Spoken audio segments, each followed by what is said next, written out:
सोचते भी नहीं हैं कि गुस्सा आने का कारण क्या है।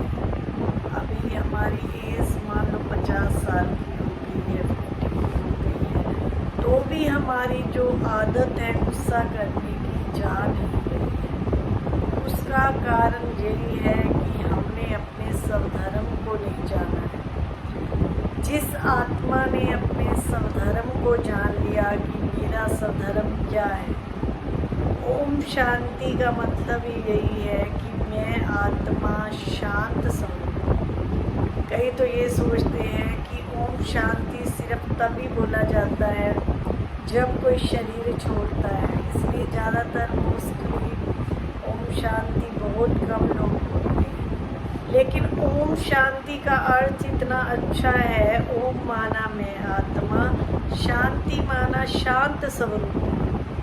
जिस व्यक्ति ने ये जान लिया कि मेरा निजी गुण क्या है, शांत स्वरूप है, तो वो कभी उसको गुस्सा नहीं आएगा। अभी हमारी जो आदतें हैं, क्योंकि आदत कहते हैं बहुत टाइम में छूटती है। जैसे पतला धागा होता है, उसको तोड़ना बहुत आसान होता है, और जो मोटा रस्सा होता है उसको तोड़ना बहुत मुश्किल हो जाता है।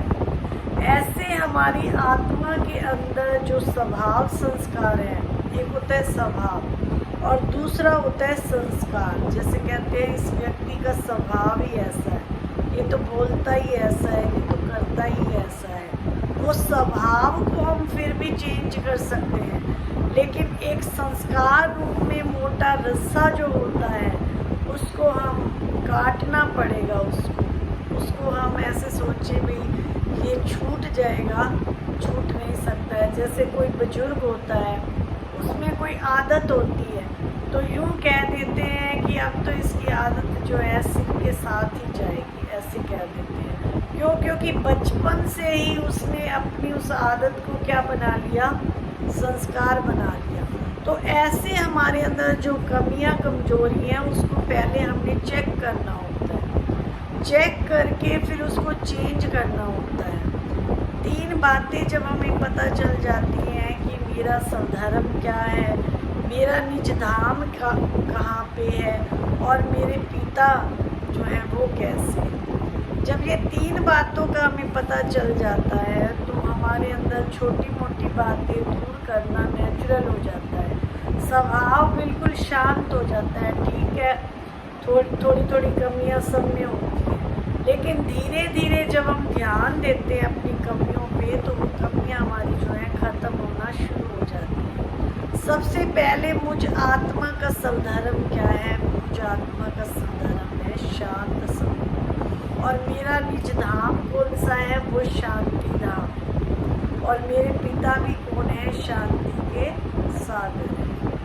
जो बिल्कुल हमारे जो पिता है, जब हम मेडिटेशन में बैठते हैं तो उनसे वो शांति की किरणें लेकर के मुझ आत्मा में ऐसे समानी होती है, और फिर दूसरी आत्माओं को हमने देनी होती है। जैसे अब समय वो चल रहा है कि पहले हर एक के प्रति अच्छा सोचते थे, फिर कहते थे भाई चलो आप थोड़ा सा भगवान का नाम लिया करो या सत्संग में आया करो।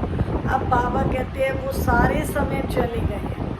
आप अपने आप को ऐसा बना लो जो भी आपको देखे देवी स्वरूप में देखे, और आप किसी के लिए भी कुछ प्रेयर करें, शुभ भावना शुभ कामना करें, तो वो उस आत्मा के पास नेचुरल पहुँचे। तो जब ये तीनों बातें हमारे में आ जाती हैं कि मेरा स्वधर्म शांत है, कम से कम जब हम मेडिटेशन में बैठते हैं तो उस समय हमें ये अभ्यास करना बहुत ज़रूरी होता है कि मैं आत्मा शांत स्वरूप हूँ, और मेरे पिता शांति के सागर है, और मेरा घर भी क्या है? शांति धाम है। तो जब ये 3 बातें बार बार हम रिवीजन करते हैं तो हमारी आत्मा अपने आप ही धीरे धीरे शांत होना शुरू हो जाती है। किसी के साथ अगर कोई बात भी हो जाएगी ना, थोड़ी देर के लिए आएगा, लेकिन फिर वही पता है ना मेरी आत्मा का स्वधर्म क्या है? शांत स्वरूप है। तो हम शांत होते चले जाएंगे। तो याद रखना कि ओम शांति सिर्फ ये नहीं है कि जब कोई शरीर छोड़ता है तभी बोला जाता है।